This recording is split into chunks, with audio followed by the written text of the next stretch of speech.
Desa Sukasari melaksanakan monitoring dan evaluasi pada tanggal 26 Januari 2021, yang dimana Monep kali ini mengecek pada bangunan PAUD desa yang baru dibangun. Tanpa hadir pada kegiatan kali ini Kepala Desa, beserta perangkat Desa Sukasari, Camat Lebong Selatan, Kapolsek Lebong Selatan, TA Lebong, Babinsa, Babin Kantipnas, dan tamu undangan lainnya. Dikatakan oleh Kades Sukasari bahwa tidak ada hambatan namun lambat pada pencairan. Untuk material dan tenaga kerja sudah cukup bekerja. Monitoring, monip, istilahnya kan masalah PAUD kita di Desa Sukasari. Itu berapa persen tadi?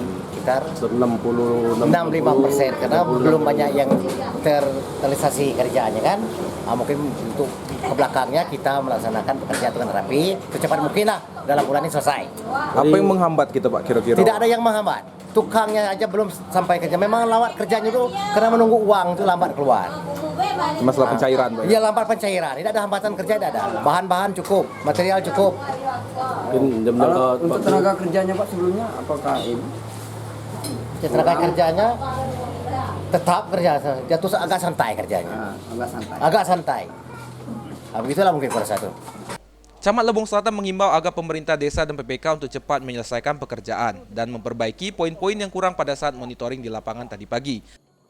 Mengadakan monitoring evaluasi. Untuk itu, mungkin ini kita menjalankan di Sukasari. Mungkin beberapa poin yang disampaikan itu tadi, kita dari kecamatan untuk segera membuat komitmen ke Pak Kades untuk segera melaksanakan kegiatan yang belum terrealisasi.